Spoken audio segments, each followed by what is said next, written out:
Hello, Malhar. How are you? I'm good. Good evening, Ashok. How are you, Singapore? Uh, a bit wet and warm, but okay, fine. And yourself? I am good.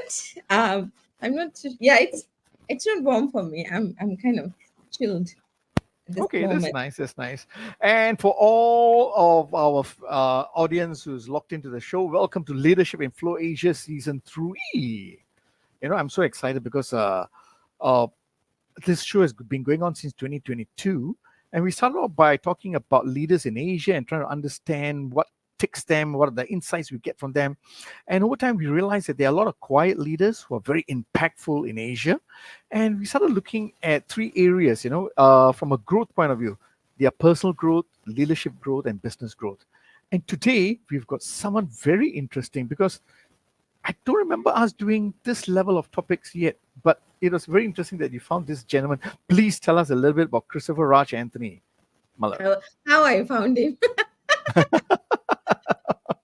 Yep. How did you find him? I was very lucky because we had planned something else for this, right? And okay, over the weekend, I was at a program and I met, of course, Christopher Raj, who was actually introducing to the idea of counseling.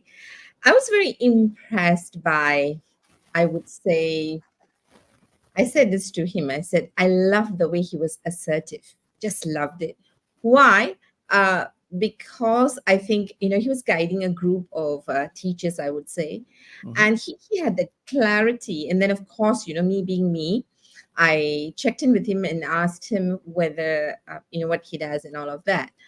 And he immediately told me the kind of work he does. And one of those things that we often don't talk about where leaders are concerned is, Exactly. do leaders need therapy? Because we hear of coaching, and coaching is very well established, but we've not heard of counseling.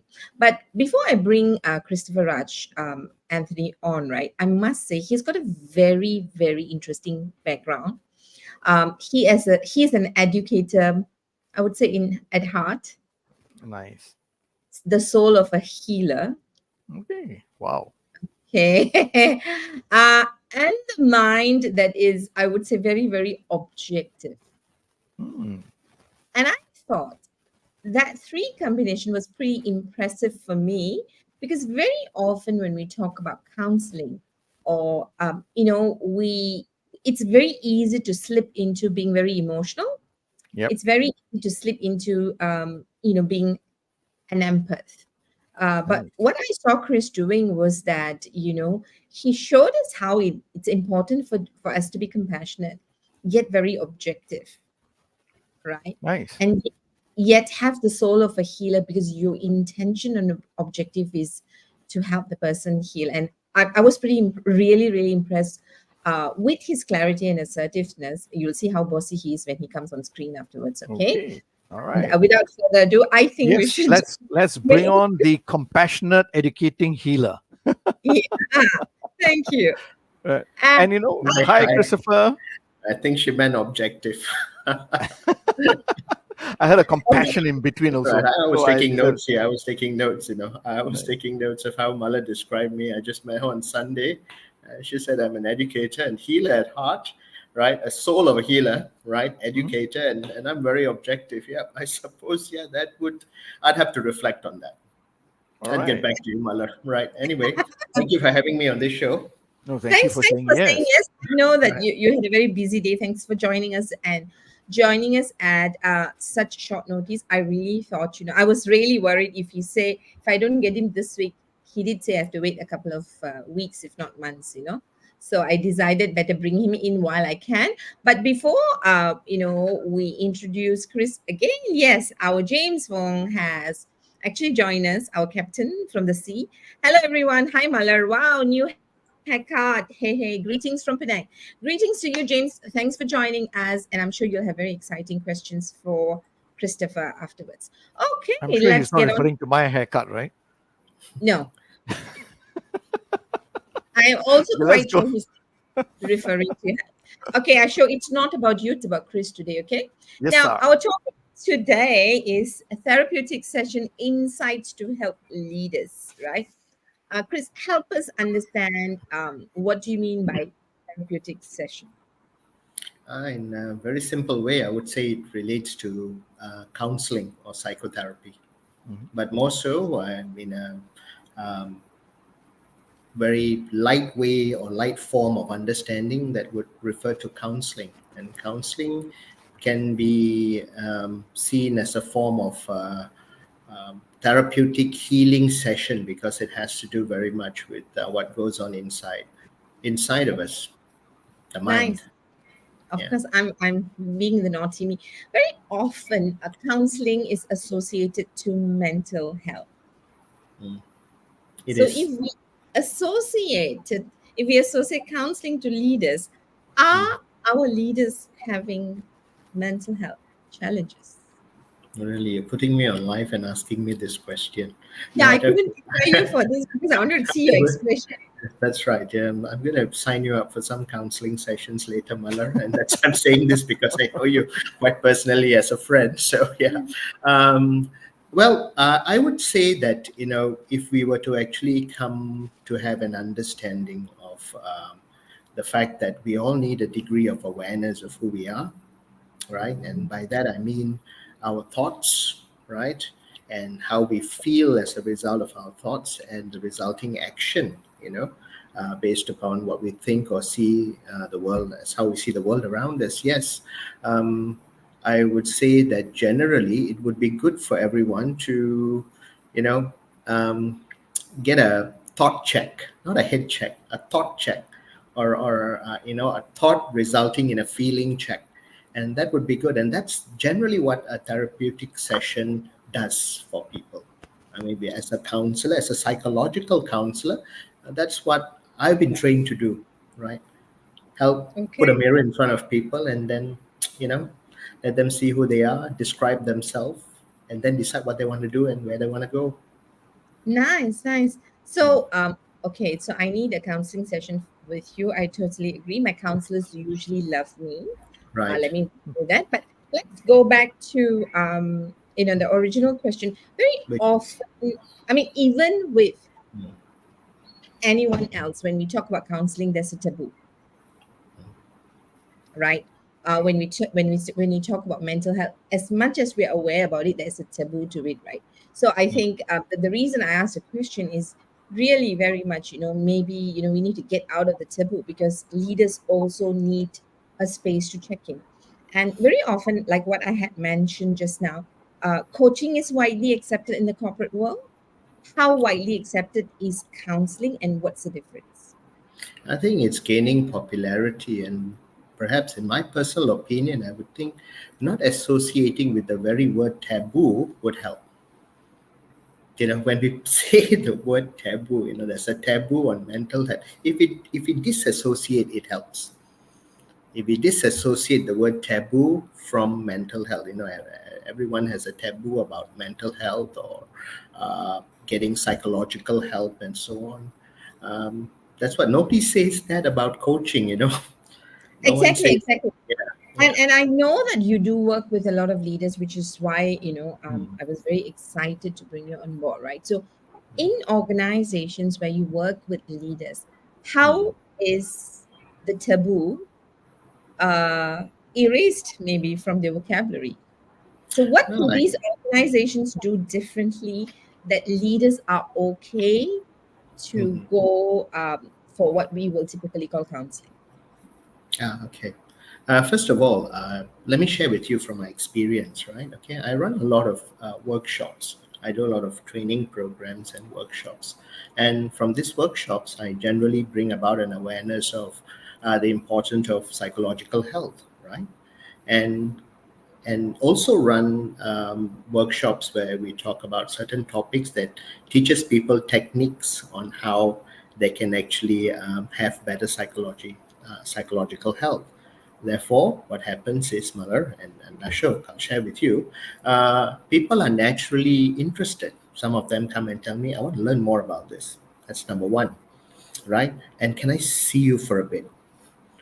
That's number two. Yeah, so they come for those little intermittent sessions, in between tea breaks and lunch, and so on, right? Okay, and just and they start talking about very big topics, and I can't give them any insight or help share. Bring them to an awareness, right, within that short period of 10, 15 minutes where it's just about 15 minutes before tea break or lunch ends and people are walking back into the session. So yeah, so there is an acceptance that having good psychological health is important. That's number one. Number Mm, two, it's people generally everyone wants to find some form of healing. So mm, therefore there is generally an acceptance. And I'd like to go back to that a statement I made earlier. If we disassociate the word taboo from seeking psychological help or counseling, right, it would really help, nice, nice. if that makes sense. It would. Well, I think to say it won't make sense, right? Because Yeah. I think you've put it very clearly. So what I'm getting from you is that the acceptance that you have seen when you run workshop is that Yeah. when people seek it on their own and they can see how it's effective and how it's creating awareness about themselves and Mhm. then resolve probably some issues in their life towards really a healthier psychological health. Who wouldn't want that, right? So Absolutely. when people experience it, the taboo disappears on its own. But very often, people who do have challenges, right? Very often, when you say, "Would you like to see a counselor?" there tends to be a general pushback, even though it has helped a lot of people. So it is really good that you help us clarify that. All of us have psychological health that we need to look after, and sometimes it get messed up either by ourselves or people around us, and we can meet Dr. Chris who can help us no, Right. or the likes of Dr. Chris, right? So yeah, and that's good. So let's look at therapeutic sessions, right? When we talk about therapeutic sessions for insight for leaders, give us an overview of how we can understand this, because we do have some people watching on LinkedIn, and I'm sure they have interesting questions to ask, right? So why therapeutic? Why do leaders need help, and why do they need therapeutic session? I think for a fact that everyone needs help, and there's a general acceptance of, seeking help. So there's no pushback actually, Mother. If I Mm, can, safely say, because where I do counseling, actual counseling work, right? Okay, I would attribute, like, besides workshops, when I'm actually in our counseling clinics, right? What happens is there are many inquiries, and people generally seek help uh, for a wide variety of reasons. Generally, is to actually address the psychological pain that they are experiencing. So, firstly, I would say that, yeah, generally people want to find that healing. So, since leaders are also people, they could be, they would definitely benefit from this. I would say inner healing, for the lack of a better word, right? yeah, so I like the fact that you say you put it that everyone needs help and leaders are human, and I think that's important. because very often we think leaders are superheroes, right? So they shouldn't think or shouldn't feel any pain. So and you've put it very clearly for us that they face pain. So can you maybe take us through or help us understand what kind of pain do leaders often experience when they come to you? Okay. Firstly, I'll say that everyone seeks help when they want to. So the word that I wrote here when you were making your summary earlier was it's voluntary. When Nice. they actually come and seek the help, like as I was sharing from my experience, when people actually come during my sessions, right, my workshops, right, and they sit with me, it's rather voluntary, so they want to. So everybody has this prompting, I need to speak to someone, I need to reach out to someone. When you're something is troubling you and you feel like you need to reach out to a friend, that's what you do, right? You Nice. just pick up the phone and call, right? Or you text them, hey, how you doing? So, can I ask you something, right? So everybody reaches out. So that's a natural instinct. So it's Right. voluntary, right? So what happens is people have this natural inclination to break away from the very taboo that you mentioned earlier, Mm. Mm. right? So take cognizance of this, right? What happens is through that voluntary um, I would say, action of people wanting to reach out to basically, I wouldn't say to seek help or I need help, but, hey, let's check if what I'm thinking is right. If we can Mm. phrase that, so let's look and see if I can find a different perspective to my thoughts, As right? you say this, right, even in over the weekend, the workshop, Ashok, when he said this, I was thinking that, so many people come and talk to me either during the workshop or off the workshops, right? I want to bounce off some idea with you. I have a problem. I need to talk to you. I was going to say, I'll make a great counselor. And Chris stopped me from saying that because he put up something legal. So it will be illegal for me to call myself a counselor. Maybe you can just give us a quick introduction to who is a counselor and what is the legal Yeah, requirement yes, before that's right. my deputy all of In us. Malaysia, there is a counseling act, right, Okay. that governs. So I'm not legal expert here, but I'm just sharing with you what I know about the law, right? There is a counseling act that actually governs that only registered counselors with the Board of Counsellors Malaysia can perform counseling. And where they perform counseling, they're supposed to put up their certification, like the registration as well as the we call it the practicing certificate, right? We have a practicing Nice. certificate, right? So you have to display that, right? You have to display that to show that Mm. you are legally registered, right? And therefore you have the license to practice counseling, Okay. So I'm because not a they counselor. yeah, and so that's by law, that's a requirement. So anyone who says that I'm doing counseling, any form of counseling, right, they have to clarify that they are registered, so therefore I'm licensed to provide this service. And there's an act for it. It's Ballet, I think it's 580 Act, Counsellors Act 580. That's in Malaysia. I'm not. Maybe Ashok can share some light whether it's the same in Singapore, but I'm sure there is. There is a counselling board there, which also requires practicing counsellors to register, right, so that their practice is regulated. Nice. Nice. Mm, Okay. right. So anyone who needs counseling Mm. from me, I won't be offering it anymore since I'm not But if there's any licensed. consolation, Malar, I'd like to add on to what you just shared. See what happens is that you say that people during your workshops, people come up to you and want to share. So that's already sort of like disassociating themselves from the taboo. That's a good thing, right? So what Mala needs to do is just refer them. I'll be the bridge to pass them on to you for sure because you Right. made And there are other counselors as well. You can look up the okay. counseling board, right? Okay. To So go in yeah, with. that's good. So yeah, Yeah. go on, Thank you. please. Yeah. Thank you.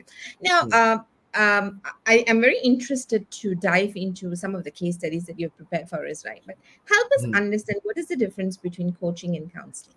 That's very interesting because I'm sure there are a lot of people who are trained coaches out there. I've been coached once as well. In my previous workplace, I've actually attended a coaching session. But I think if I were not to engage with on a difference, I would just say what counseling does. What counseling does is it actually deep dives into the person's exploring the person's emotional health and state. Something could be really bugging them. So let's just clarify, this is what counseling is. So we really don't need to make a comparison, right? Coaching is coaching. You set goals, you achieve the goals, and you check on your milestones. I mean, that's what I understood from the coaching that I went for. And of course, the coach, sometimes I see them acting as a counselor simply because they're using the communication skills that a psychological counselor would use, like paraphrasing, summarizing, right? Checking on content if it's correct, and checking on our feelings, how we feel, right? And what stopped us, and so on. So because of this techniques, communication techniques, right? Sometimes there is counseling and coaching is seen to overlap. I hope that sheds some light. Yeah. I can't hear you there, Thank Mark. you very much for that, That's helpful. Chris. Yeah. So what I'm hearing is counseling is about understanding your emotional state. Would that be a fair statement? That would be a fair statement, but it is not a overarching. Sure. I would say it's not a complete definition of counseling. Okay. Counseling actually defines a helping relationship between a person who is trained and the person who wants to actually understand and resolve the emotional pain that they're going through, for the lack of a better word. But what would help is I could share with you, and if Malad would like to prompt some the slides that we have actually gone through, I'll share with you what actually happens in a therapeutic session. Nice. Okay. That might help. Yeah. Just before you step into that, Suresh Muniandi says it's lonely at the top. Right circle of people could help leaders to navigate things, failing which external circle of support might be required. I keep a few good mentors around me to stay afloat. Now, this is That very really interesting. helps. Yeah. So when he talks about mentors now, is that a different dimension to counseling again? Totally different dimension. Okay. Right. Do you want to explain a little bit more how mentoring would Right. differ now? My mentor put that idea in my head to take up the counseling. About Okay. it was right. That was about maybe but for 21 years ago. Okay. 21 years ago was my mentor who actually saw that potential in me and said, Mhm. I think you should do counseling. Okay. And and this We is a are mentor very whom grateful. I've known since 1991. Nice, nice. Right. So And I've we are worked as very grateful for your mentor to have prompted you to do this. So Mother, let's bring up that slide to help to understand the insights to help leaders. Yep. Doing that now. For some reason. No worries. Yeah. So I'm just describing a simple helping model, but something that most counselors or psychological counselors will be very familiar with, right? It's these three stages of what we call a helping model that happens. The first stage would be like exploring a client's existing situation, what they're going through. And of course, this is not just as simple as that statement.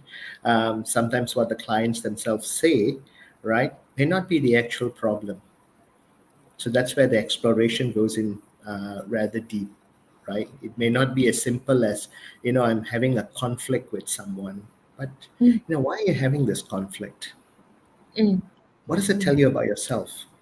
mm, mm, Is this a prevalent thing with in situations like this, you always end up having a conflict, mm, right?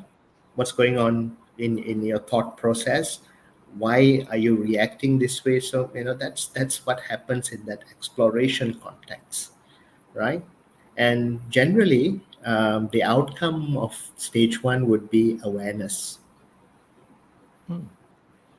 Awareness. So if I'm aware of, hey, yep, you know what? And even like what Suresh mentioned earlier, is sometimes when the mentor just sort of like prompts a few questions over, say, a cup of tea or a coffee or a drink in the evening, just a chat, and it prompts a few questions, and he says, well, why don't you look at it that way? It's just, oh yeah, right. That's a good one. So that insight that you get is awareness. And what the mentor had done, right, is actually help the mentee, right, okay, explore their existing situation. So as you can see here, now I'll answer Ashok's question when he asks, is there a difference? No, because like in coaching, or whether you're doing mentoring, coaching, or even counseling for that matter, since you're applying the same communication techniques, right, there it's always seemed to have some overlap. Right. Yeah, right. It's like just asking someone, how they see things and so on. So that's the first stage, exploring a person's existing situation, right? Okay, right. You can actually see Mallory taking notes that she's all geared up for her counseling session after this. I'm just teasing you, right? Okay. Then we move on. From awareness is where we can actually help the person establish their aims and goals without that degree of awareness, that aha moment, right? What happens is the person can't take the next step. At least from my experience, I've seen this, or they blindly move towards some form of like false goals and aims, but somewhere along the way they find that they're still confused, they're still feeling the pain. And then that's largely because that exploration process hasn't brought them to a deep degree of awareness. What's really causing you this pain? Yeah. Okay. And that's that. So and that's what psychological counseling actually does. It actually helps them go down deeper, very objectively, go down deep within themselves to actually understand what's really causing you this difficulty. And that's why people seek help, and hence that's why I call it a helping model, right? Yeah.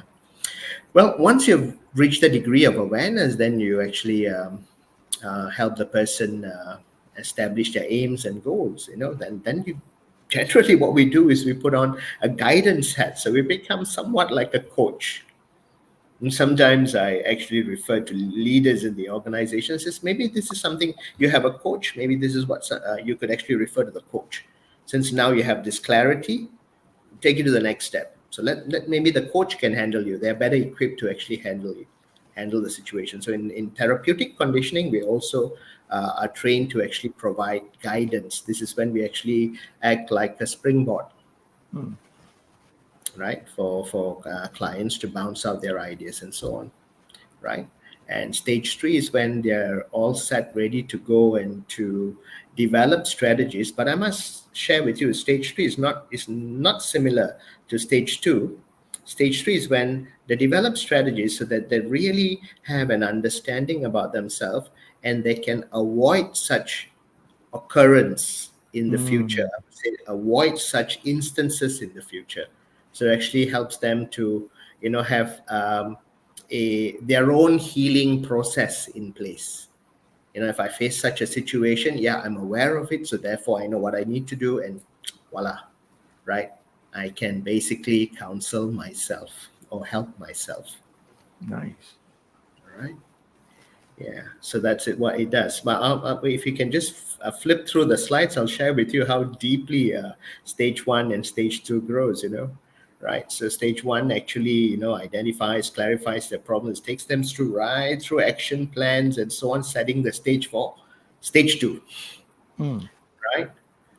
And with stage 2, you actually do a bit of self-reflection. If you go back one slide earlier, Malar, you see we have actually explored strategies, action plans, but is this what you really want? Would this work for you? And that's important for someone to actually establish. And then you go on to actually say, the focus on how you're going to achieve your goals and develop strategies to generate, if you look at the last statement, self-confidence and hope. That you don't regress back. The regression does happen. It's a natural human tendency. So, when that happens again, the person is better equipped in the second round of counseling. Sometimes I do see my clients again, and they have already formulated in their head what's the best therapeutic um, aid that they need. Right. Mm, mm. Right. So yeah. Nice. Nice, nice. I think you've just taken us through three very simple steps that's very useful, which is awareness. Do I know what is it that I want? And helping us to dig deep, actually, why I want what I want.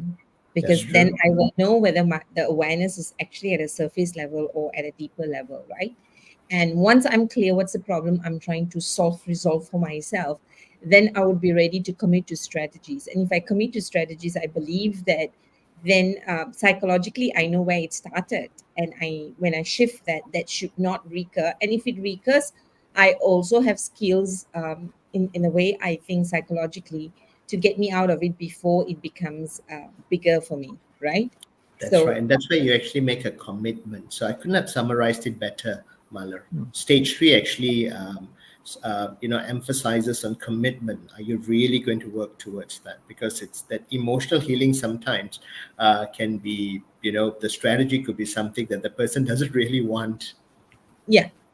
Yeah. And that's interesting, right? Because when you talk about people don't want, why won't people want it? Ah, that's interesting. Why won't people want something that's good for them?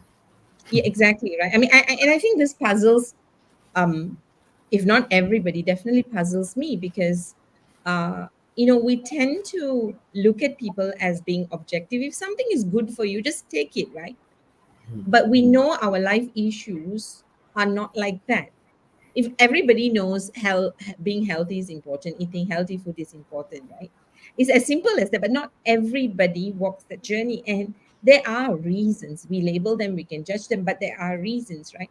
So can you maybe, give us some light into why is it that, and I think that's really important in connecting deeper to people's aim, right? Why won't people take the path that is logical and that's good for them? Um, um, well, we all have expectations, right? We all have our set of beliefs and assumptions that Mm. I think this is good for me, right? And therefore, even if something and in a therapeutic session, they can see that hey, what I really want isn't something what I really need is something that I do not expect. Is quite the opposite, right? Therefore, people will naturally have that resistance. And Mm. just to share, okay, give you a simple examples, right? Okay, Yeah, that'd be good. why, why don't you talk to him? Sometimes we say, why don't you talk to him about it? Now I don't want to, Okay. I right? can So role play that with you. yeah, right. No role play here, please. I've had a long day. I've had a long day, right? So sometimes the suggestion would be like, why don't you talk to him about it? You say something, you have this disagreement. Why don't you go and talk to him about it? Bring him out for lunch or something. Nah, I don't want to, right? He just doesn't understand what I have to say. He refuses to listen to me. So when we have all of these assumptions and sets of belief, right, it prevents us. That's number one. Number two would be sometimes our own personal, and we commonly use this word ego, right?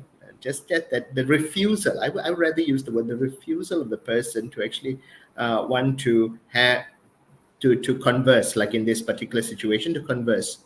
I simply refuse.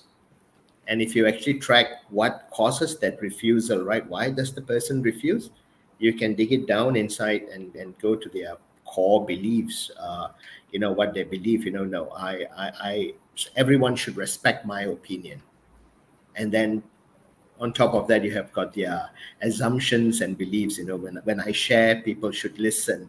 I'm right when I say this. I care equally as much as you uncover all of this, and then you you show someone, hey, don't you think this is causing you the pain?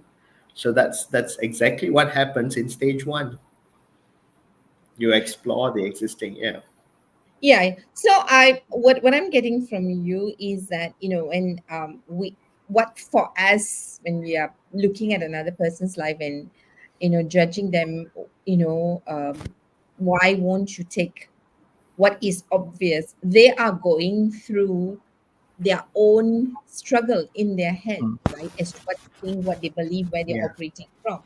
And Yeah. because of their beliefs, where they're operating from, that is why they're not able to resolve that issue or come out of their comfort zone, That's right? true. Because they either don't feel safe or You're right.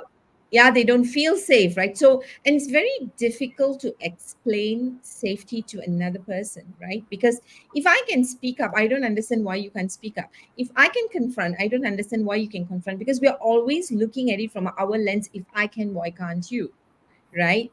And I think that's what people who want different results and are stuck need to be need someone to mirror that to them, and need to desire to get out of that, right? And which is why I think when you talk about digging deeper, what is the problem may not be the problem, is what you're saying, is what I'm Yeah. understanding. Yeah. See, what we are trained to do is to do that, what you just mentioned, without sounding judgmental. Because we're Mm, human ourselves, you see. right. Without sounding judgmental.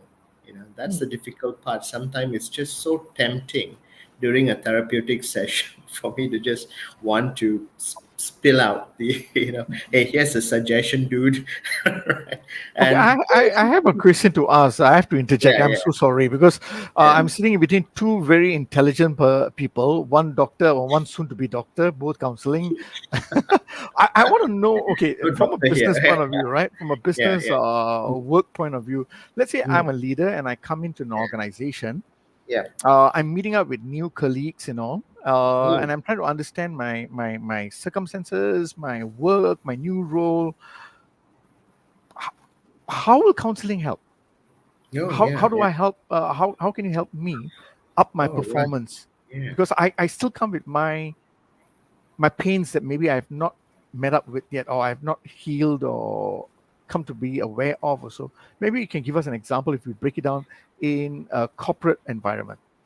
Sure, sure. I think that's hitting the nail on the head, because we're helping leaders working in a corporate environment, right? Okay, so Mhm. I'll just but let's just say we've gone from understanding what a therapeutic session does. Let's just apply it on a case study, right? Okay. So Malar, I think I've got, yeah, that's right. Okay, so is that case study number one? If you flip back one slide. Okay, so this relates very much to Ashok's question. Here's someone, and if you flip to case slide, the second slide, the slide after this, right? I'll share the context, right? So Okay. Okay. I actually, okay, let me give you the context of this. So this is something that I'm sharing, and very much relates to Ashok's question.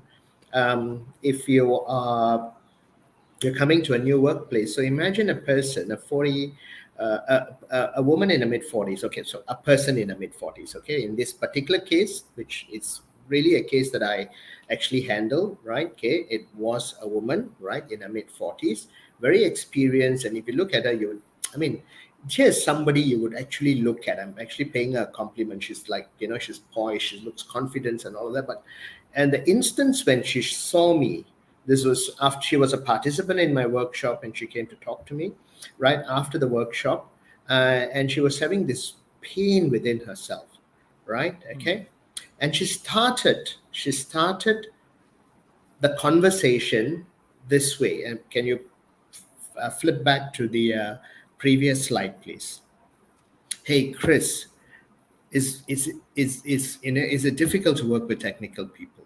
Can I ask you something? Is it difficult to work with technical people? Obviously, something is going on inside a head. Mm. Just obviously have that perception, or that little block within a self, or I would just call it a labeling tendency. Okay. Technical people seem like they are difficult people. All right. So I naturally ask, do you find it difficult? Let's give her a name. Let's call her Muller. So Muller, do you find it difficult? Right. Okay. Right. Now, if you flip back to the next slide, Muller, right, this is what she told me next. She said, you know what? Okay, let me tell you something about myself. I'm new here, Chris, right? But for more than 10 years, I've been working in an advertising industry, right? I was Mhm. headhunted and decided to take up the offer in this new organization, which is a manufacturing organization. Now let's ask ourselves, why is she making this comparison? She's bringing, this is who I was before, and this is the environment that I'm in right now, right? And I can't seem to manage. Why? And then she goes on to explain it. If we can prompt to the next slide. The technical team, when she presented some of her ideas for them to come up with a new product sample, they said they were too busy and they just refused to comply.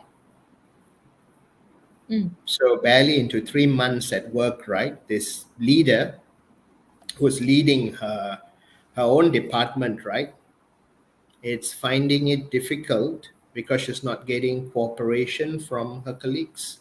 Now she's a leader in her own right. And in the corporate world, when you don't get cooperation and you're new to the organization, that's a lot of things, that can actually run in your head. Right. So can counseling help? Yes, it can. You can also go talk to a mentor, right? You could also seek out the help of a coach. Yeah. And they probably can give you insights, but it's good that Ashok mentioned earlier, perhaps there's something I've not resolved from the past, right?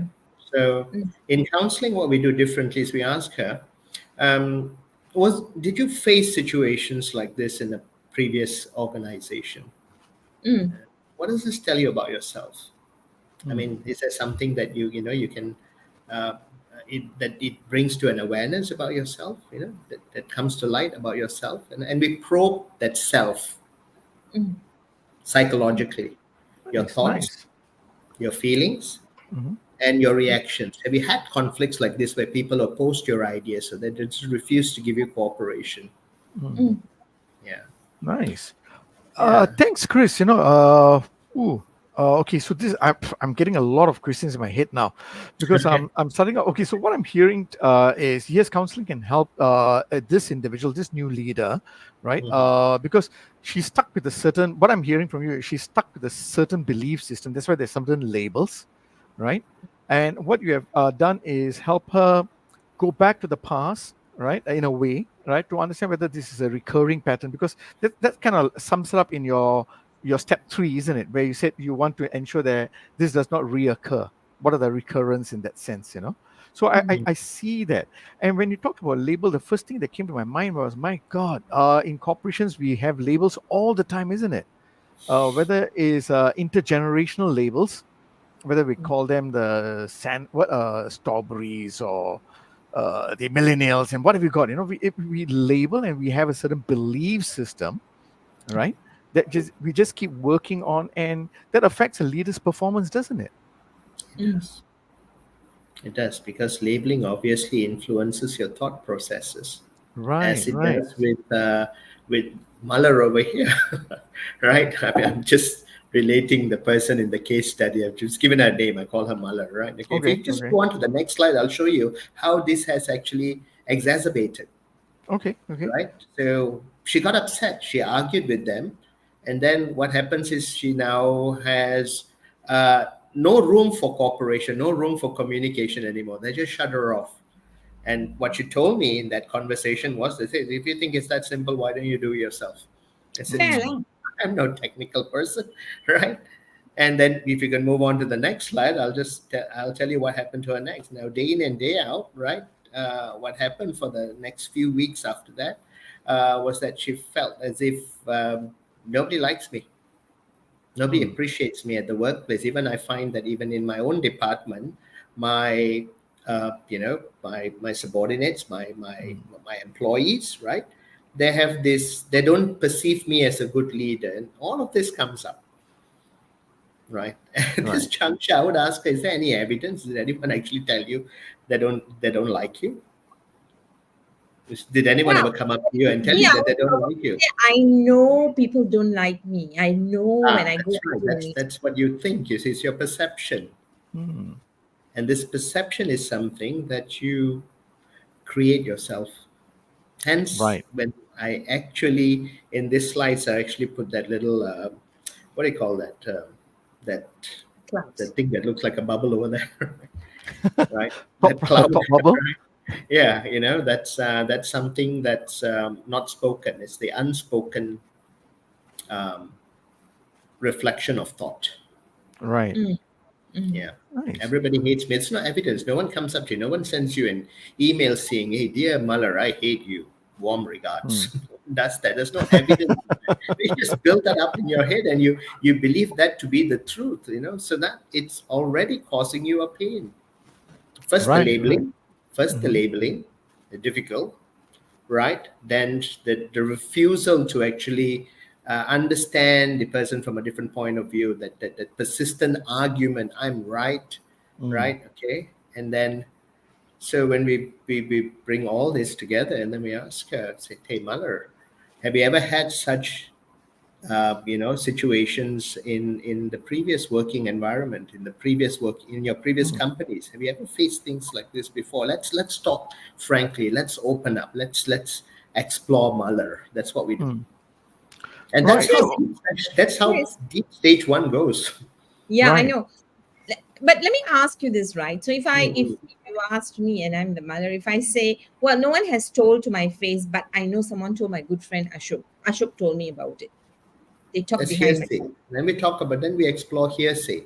How does hearsay, how does gossip affect you? What are your thoughts about it? Are Mm. you willing to confront the person? There are ways, there are communication techniques to actually confront a person. If you hear Sure. something that they Sure. say, not to your face, right? Yeah. So, So and I then think we this is explore that they're willing fantastic. to do that. Yeah.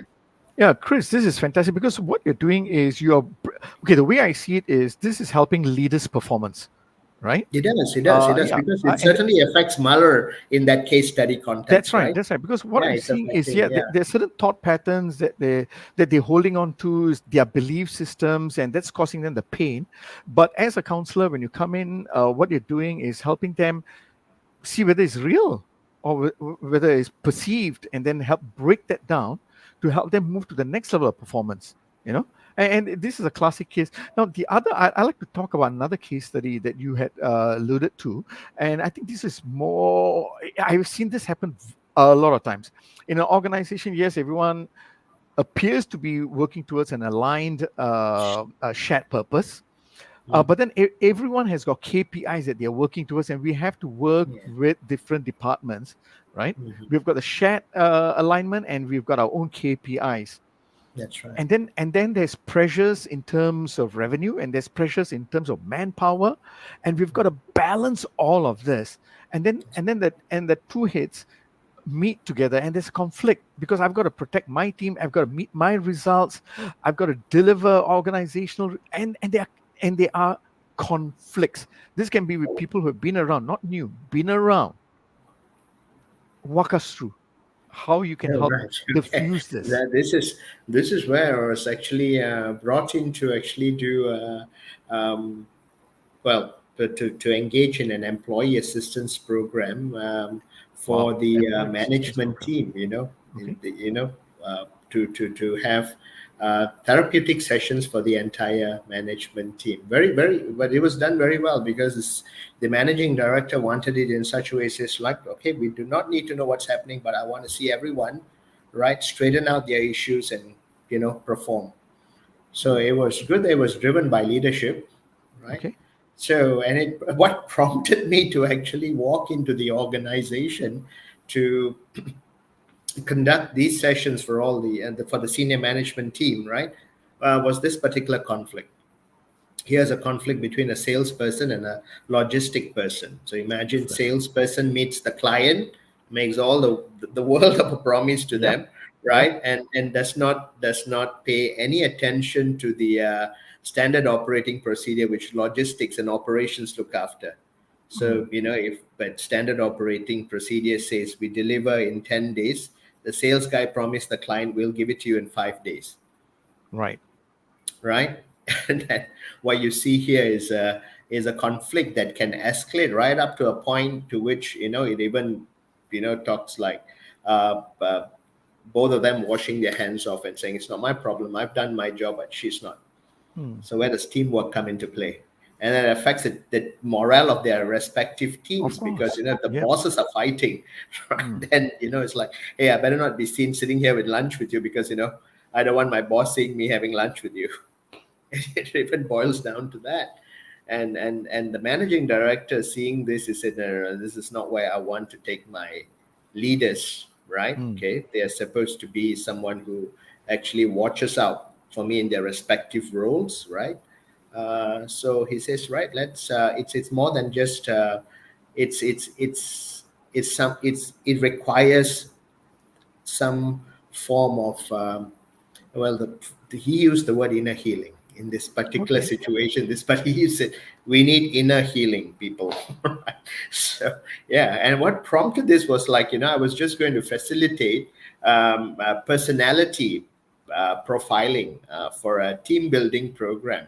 Okay. And then he pulled me aside for lunch, and he said, I have issues like this. And this was when we were presenting the program to him. We haven't even implemented the program. I was doing just a small part of that program, just the personality profiling, doing who is what, and how does your team work together as a conflict. And I was doing that portion. And he pulled me out during that presentation, during the tea break, and says, what if I had this issue? Would this program help? I shared with him frankly, well, the program is definitely where everybody can have fun. But I think this issue requires a bit more deeper intervention, I said. And then he came up with the whole idea. He says, yeah, they all need inner healing. I am clueless as to why he said that. But he aligned with the idea post the team building program, right? We met up and we engaged in these therapeutic sessions. Okay. The leader was open to it, right? He says everyone needs to let go of their hurts, Okay. which causes the conflicts, Okay. right? And it's beyond just anger and fear and rage and what have you not, but it's more like, sometimes even as simple as, hey, yeah, we had this conflict, can I forgive you? This was all brought out. It was like, so we had 5 sessions for each member of the senior management team, for them to just simply uncover whatever they felt could be an issue that stifles peak performance. Right. Right. And So this is very, very interesting because we don't normally hear about this. And I yeah, think this is something. this is rare. This is really rare. I know, Sometimes I go in agree. the guise of conflict management Yeah. programs, and we actually are doing a lot of this therapeutical, No, right? I agree, Christopher, that Yeah, this is rare. But what I'm hearing is, or at least from my experience, what I'm seeing is this is important. I yes, think leaders need to understand some of these intervention skills, if you might say that, also. yeah, All right. I mean, of course, the next best option is to have you in an office, like I'm watching the movie Billions on Netflix. There is a counselor permanently in the office. But where they cannot afford that, maybe right, perhaps certain senior leaders may, just like how senior leaders are sent for coaching, maybe some senior leaders may need to have certain counseling intervention skills, perhaps. yeah. Skills. Because because They like help. what you mentioned earlier about an hour ago, we're all humans, we're all leaders, we're all humans, we all come in into the workplace with our pains and our ego, and we all want to be right, isn't it? We when we have, like what you mentioned, our KPIs. And, Yes, and there's right, that boiler pressure also, yeah, that's where right. we have the business results and all. And what I'm hearing from you is this is an impact. Now, I mean, you may not have to mention someone's name or whatever, but from what you've taken through your leaders before, have you seen a shift in their whole attitude, their mindset, their performance, Uh, even where not only their leadership performance improves, but their family life, their social life? not gone to the extent of family life and so on. I do get lots of testimonials which is Nice. what I use in my personal reflection, and what Sure. works, how did it work, and I relate it back to my, to the literature, right? Okay, so that's one. But I actually, to share with you, I actually saw this happen in an organization after what you would call it, an acquisition. Okay. Right, so there was the old boss and there's the new boss, right, and their respective teams. And the program was actually, like I mentioned earlier, it was supposed to be a conflict resolution program, Mm. Mm. right? But it was more than that. So finally, what we did was we just dropped half the content and Nice. got them to actually stand and see how they could actually come together, right? And they were quite the senior team, actually, the first level of the senior management and the second tier, right, in that particular program. And they had I would say, on the second day, what we did was, after the tea break, we decided, and it was all decided on the first day when I had drinks with the leaders in the evening after the program.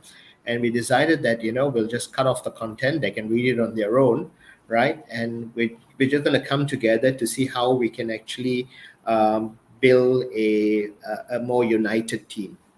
Nice. Right. And Nice. yeah, this was interesting because as I said, okay, so this united team is going to take this new team, right? This merged company, this acquired company, this merged company, towards the next level, right? There was a company that was already there, and this other company came to buy over, so there was this acquisition. And I said that, right, okay, now we're just going to take it to the next level. And they had a term for it that says, we are the team that's going to create the legacy. Well, I like that. Nice, nice. Right. You see, So, Chris, more often than not, when we talk about mergers and two organizations coming together, and then they set strategic goals and come up with a 5-year, 10-year plans and what have you got. Yeah. And what you've done and what you've shared with us is an element, a very secret ingredient that is missing in many organizations. If together with the whole strategic plan, I believe, if they can even have these kind of therapeutic or counseling interventions to connect the humans, to help them connect, to help them heal, I personally believe the performance will be raised. Not only the I would leadership, certainly but agree also with you. organization. Right. Yeah, I certainly agree with you. Yeah, and a large part of my work now, even in my workshops and all of this, are geared towards creating that awareness, the Fantastic. importance of this. Yeah. We've got another 2 minutes, but I just want to ask you one question about awareness. How do you help someone have the courage to be aware? Ooh, that's a very interesting question. Yeah, it does take courage to have that awareness, because sometimes you're confronted with a strategy that, while we're in the exploration stage, they can see the answer, but it's not something they want. So it takes courage, right? So I guess It if takes they don't courage want to for take them to action. actually to assess their strengths and whether they can actually face up to, that alternative, which is not something that they desire. So it's very personal. It differs from person to person, actually. Okay. But if I can answer your question specifically, is the personal strength. Since people are different, they have different strengths, right? So which part of their personal strength can they actually use to take courage and adopt the alternative, which is not something desired. Nice, nice. Thank you, Chris, because really this requires courage. And leaders, if they can have the courage to go deep dive, to be Right. self-aware, to really face their past or their actions and their belief systems and break it, I really believe they will bring themselves up to the next level of performance. Sorry, Mother, I took away your time to talk. We already hit 1 hour. Sorry. Yeah, I told you. I told you this guy is dangerous. Which guy? The two guys here. No, Yeah. Christopher Ashok. is Yeah, very, she's referring to Ashok. Oh, yeah, okay. yeah. Christopher is dangerous. I told you that, Ashok. Of Mm. course, Christopher will agree that I need counseling because of all the remarks I make. I was just teasing you, Mother.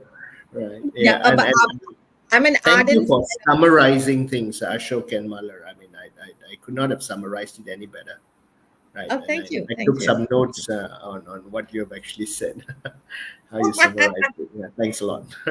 Thank you. Thank you very much.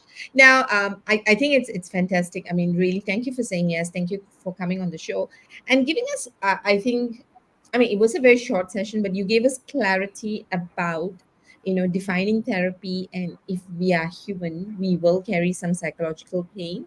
And this psychological pain can affect the kind of behaviors, thinking, feeling, and action at work, which then affects our productivity. And as a leader, then, when you are carrying a pain, an unresolved pain, and it impacts, how you make your decisions, how you make your choices, how you show up, it then affects the whole team. So if you can start healing the leaders, I think it's fantastic because heal leaders, right, will then help other people heal because they would then be able to understand the pain of their people, right? I've heard this quote, I think, people hurt people, Wow. Yeah, and that right? takes courage, as what Ashok mentioned earlier. It takes courage to have that awareness, say, yeah, I think this part of me should be healed, right? Yeah. So that takes a lot of courage. Yeah. Yeah. So I want to take that the opposite way and say healed leaders will heal people, right? And when we heal people, we will actually have a healthy community at the workplace. And I think that's what engagement is all about, isn't it? Because we're trying to get a group of people who can bring their best self. And we all will agree that we cannot bring our best selves if parts of us is bruised and broken. Hmm. So thank That's you very much, Chris. Before we let you go, is there anything else you'd like to say? No, thank you so much for summarizing it beautifully, right? I think in this 1 hour, you've allowed me to actually define what happens in a counseling without having to academically define what counseling is, right? I think I'd just like to stress on the fact that if we can disassociate the word taboo from seeking help, right, and the counseling or mental health awareness and all of that, if you can just disassociate the word taboo, that's a start. Thank Nice. you. Thank you very Thank you. much. Thank you Uh, a lot, Chris. appreciate that. Thank you Right, very thank you. much. Thank you, Ashok. With Thank you, Miller. that, we'll have to say bye to Christopher for now. Thank you. Ha. How was it? Fantastic session. Fantastic session. I loved it because this is an area that we don't talk about enough, and I'm glad that you brought because it's not about coaching is better than counseling. I think you need both. And I Mm. think it's not a binary world in that sense, right? We need to have both. And I think we need to equip ourselves and our leaders with both. Yeah, and in fact, if I had to summarize what Chris said is we can only resolve issues if we know where it was created. If it was Exactly. created at a psychological level Mhm. and it comes to your awareness when you can't resolve an issue, that's where you need to go and solve it. And as human beings, all of us have a psychology about us which we may or may not understand, right? So it's really getting the help and support that is required depending Sure. on where our challenges are there, right? Mm. All right. So with that, thank you. Thank you very much, Ashok, for asking the good questions. And I know you said you're going to have a learner's mindset, but I saw how you jumped it. But I've learned a lot from the session, as I told you I would. Mhm. With that, I think it's good to probably say goodbye to people because it's past 4 minutes now. Yeah. So this is Malar signing off from Kuala Lumpur, and And this is Ashok from down south Singapore. yeah. With that, Bye until bye. we see you next week, stay safe. See you. Bye bye.